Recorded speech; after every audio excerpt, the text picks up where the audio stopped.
ఒక పేద మధ్యతరగతి కుటుంబాలకి రేషన్ కార్డ్ అనేది చాలా ముఖ్యమైనది.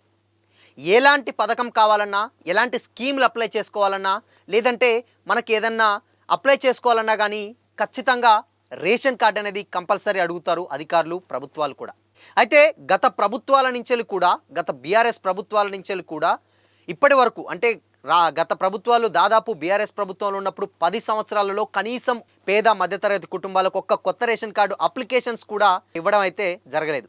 అసలు మరి ఇప్పుడు తెలంగాణ రాష్ట్రం వచ్చిన తర్వాత గత బీఆర్ఎస్ 10 ఏళ్ల పాలనలో ఒక్క రేషన్ కార్డు కూడా ఇవ్వలేదు. దాని తర్వాత ఇప్పుడు కాంగ్రెస్ ప్రభుత్వం వచ్చిన తర్వాత కొత్త రేషన్ కార్డులు ఇస్తామని చెప్పేసి అన్నది. దానికి సంబంధించినటువంటి అంశాలను కూడా కొన్ని అయితే పేర్కొనబడింది. ఇప్పుడు అసలు ఆ కొత్త రేషన్ కార్డు ఎలా ఉండబోతుంది, అంటే ఎలా అప్లై చేసుకోవాలి, లేకపోతే దానికి ఉన్నటువంటి విధి విధానాలు ఏంటో అనేది ఈ వీడియోలో మనం మాట్లాడుకోబోతున్నాం.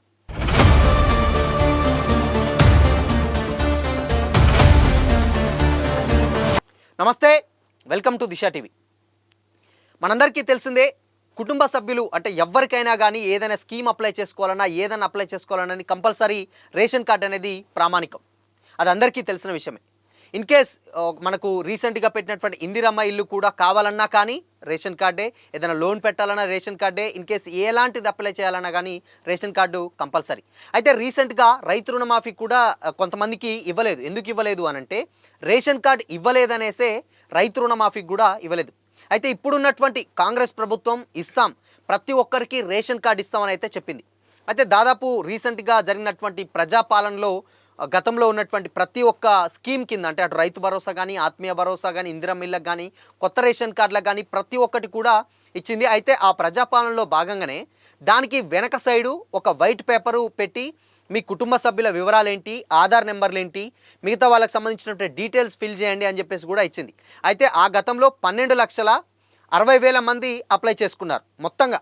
అంటే ఇప్పుడున్నటువంటి కార్డు ఎవరికి కావాలి ఏంటి అని చెప్పేసి అయితే ఒక దాదాపు 12,60,000 మందికి వచ్చిందనమాట. అయితే కన్ఫ్యూజన్ ఎలా అంటే, ఇక్కడ ఇద్దరు భార్యాభర్తలు ఉంటే పుట్టిన పిల్లలకి ఎలా, అంటే ఇప్పుడు గత బీఆర్ఎస్ ప్రభుత్వంలో ఒక కొత్త రేషన్ కార్డు ఉంది, అంటే వాళ్ళకి పెళ్ళి అయింది, భార్యాభర్తలు ఉన్నారు. దాని తర్వాత ఇప్పుడు వాళ్ళకు ఒక పిల్లలు పుట్టారు, ఒక ఇద్దరు పిల్లలు పుట్టారు.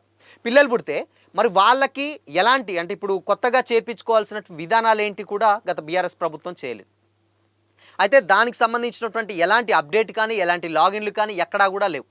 ఇప్పుడు భార్యాభర్తలు ఉంటే అదే రేషన్ కార్డు మీద ఉన్నారు. ఇప్పుడు పుట్టిన పిల్లలు ఆల్మోస్ట్ 5 to 6 ఇయర్స్ అయినా, 10 ఏళ్లలో అయినా కానీ వాళ్ళ పేర్లు రేషన్ కార్డులో అయితే ఎక్కించుకోలేదు. అయితే ఈ రేషన్ కార్డులని అసలు ఎక్కడ అప్లై చేయాలన్న మీద కూడా కొంతమందికి డౌట్లు అయితే ఉన్నాయి. కొంతమంది మీ సేవ అంటున్నారు, కొంతమంది గ్రామ పంచాయతీ అంటున్నారు, కొంతమంది కలెక్టరేట్ ఆఫీసులలో అప్లై చేసుకోవాలి అని అంటున్నారు. అయితే రీసెంట్గా ఇప్పుడు ఈ 3 విధానాల్లో అప్లై చేసుకోవచ్చు అని కూడా కొంతమంది అంటున్నారు సోషల్ మీడియాలో. అయితే ఇక్కడ మ్యాటర్ ఏంటంటే, మీ సేవ ఫార్మేట్ ఒకటి వచ్చింది. అంటే అక్కడ ఏంటంటే కొత్త రేషన్ కార్డు ఏదైతే అప్లై చేసుకునే క్యాండిడేట్లు ఎవరైతే ఉంటారో వాళ్ళు మీ సేవకి వెళ్ళి ఆ మీ సేవలో ఒక ఫామ్ ఉంటుంది, ఆ ఫాము అని చెప్పేసి కూడా ఆ ఫామ్ సోషల్ మీడియాలో వైరల్ అయింది. ఆ ఫామ్ ఏంటంటే అక్కడ యజమాని పేరేం పేరు, కింద కుటుంబ సభ్యుల వివరాలు, ఆధార్ నెంబర్లు అవన్నీ ఆ ఫామ్ ఇప్పుడు సోషల్ మీడియాలో పెడుతుంది. మీ సేవ ఫార్మేట్ ఉన్నటువంటి ఫామ్. అసలు ఆ ఫామ్ అనేది ఎక్కడా కానీ లేదు. ఆ ఫామ్ అనేది ఫేక్. అది ఎవరు కూడా నమ్మద్దు. ఎందుకు అనంటే ఆ ఫాము దాదాపు ఒక 6 నుంచి 7 సంవత్సరాల క్రిందట్లా ఉన్నటువంటి ఫామ్ అది, మీ సేవలో ఉన్నటువంటి ఫామ్ అది. అది ఇప్పుడు ఏం చేస్తారు సోషల్ మీడియాలో, ఇప్పుడు అది వైరల్ అవుతుంది. సో కొంతమంది తెలియని వాళ్ళు ఏం చేస్తున్నారంటే, అది రేషన్ కార్డు కొత్తగా అప్లై చేసుకునే వాళ్ళు మీ సేవకి వెళ్ళి అప్లై చేసుకోవాలి అని కూడా చాలామంది అనుకుంటున్నారు. అది ఫేక్, అది నమ్మొద్దు. అండ్ ఇంకోటి ఏంటంటే, ప్రజాపాలనలో భాగంగానే మనకు కొన్ని ఫామ్స్ ఇచ్చారు, అందులోనే వైట్ పేపర్ కూడా ఇచ్చారు. ఇందాక మనం మాట్లాడుకున్నట్టు వైట్ పేపర్ కూడా ఇచ్చారు, దాంట్లోనే కుటుంబ సభ్యుల వివరాలు కూడా రాశారు అని కూడా చెప్పారు. అయితే ఇన్ కేస్ ఒకవేళ ఆడ మనం ఇచ్చినటువంటి ఆ వైట్ పేపర్ ఏదైతే ఉందో అవి కూడా చాలామంది అయితే ఇచ్చారు. అప్పుడు ఇచ్చినటువంటి వాటిలో అంటే ప్రజాపాలనలో భాగంగా దాదాపు ఫర్ ఎగ్జాంపుల్ ఒక 300 నుంచి ఒక ఊరిలో ఒక 3 నుంచి 250 నుంచి 300 మంది ఉన్నారు.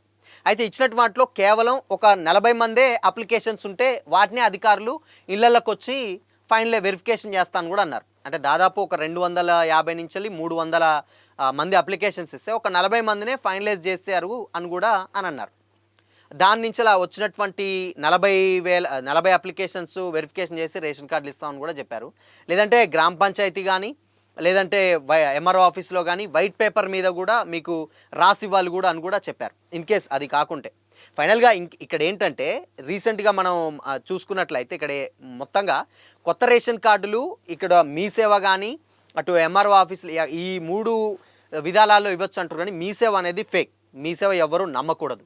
ఇస్తే ఒకవేళ మీకు కొత్త రేషన్ కార్డు కావాలి అని అంటే అటు గ్రామ పంచాయతీకి కానీ లేదంటే ఎంఆర్ఓ ఆఫీస్లో కానీ వెళ్తే వాళ్ళు ఒక ప్రాపర్ ఇన్ఫర్మేషన్ చెప్తారు. దాని విధంగానే మనకు కొత్త రేషన్ కార్డులు అనేది ఇవ్వడం అయితే జరుగుతుంది. అండ్ ఇంకోటి ఏంటంటే ఇప్పుడు 26 నుంచి వెళ్ళి గ్రామ సభలు పెడుతున్నారు గ్రామాలలో.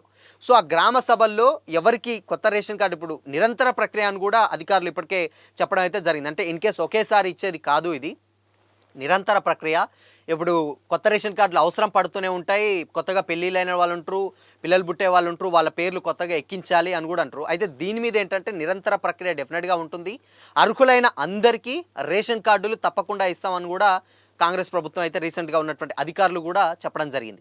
అయితే ఇక్కడ మెయిన్ ఏంటంటే ఫైనల్గా రీసెంట్ ఇప్పుడు 26 నుంచి గ్రామ సభలు పెడితే ఆ గ్రామ సభల్లోనే పెడితే ఒక క్లారిటీ అనేది వస్తున్నట్లయితే తెలుస్తూ ఉంది. అటు మిగతా రైతు భరోసా, ఆత్మీయ భరోసా లాంటి పథకాలు కానీ వీటన్నిటి కూడా ఏదైతే గ్రామ సభలో పెట్టి డిక్లేర్ చేద్దాం అనుకున్నారో కొత్త రేషన్ కార్డులు కూడా అదే విధంగా ఫైనల్ చేయాలని చేసినట్లయితే సమాచారం.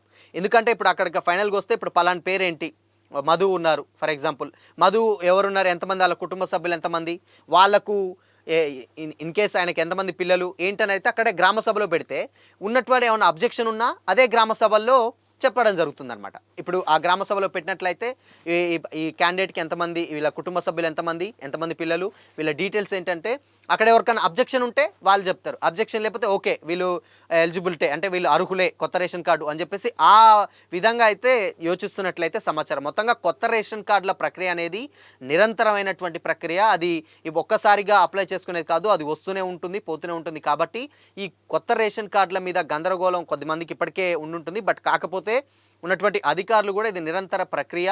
సో కాబట్టి గ్రామ సభల్లో ఇన్ కేస్ మనకు కొత్త రేషన్ కార్డు కావాలంటే మనకు సంబంధించిన డీటెయిల్స్ కానీ మనకు సంబంధించినటువంటి ఆధార్ కాపీస్ ఏదైతే ఉన్నాయో అవి తీసుకెళ్ళి అక్కడ జీపీలో కానీ లేదంటే గ్రామ సభల్లో ఇస్తే కనుక అవి మనకు దాని తర్వాత ఇప్పుడు కాకుండా దాని తర్వాత విడతల వారీగా అన్న ఇచ్చే అవకాశాలు ఉంటాయని చెప్పేసి అయితే చెప్తా ఉంది. మొత్తంగా రేషన్ కార్డులు అనేది పక్కాగా అందరికీ అర్హులైన అందరికీ రేషన్ కార్డులు కంపల్సరీ ఇస్తాం అని కూడా ప్రభుత్వం అయితే చెప్తా ఉన్నది.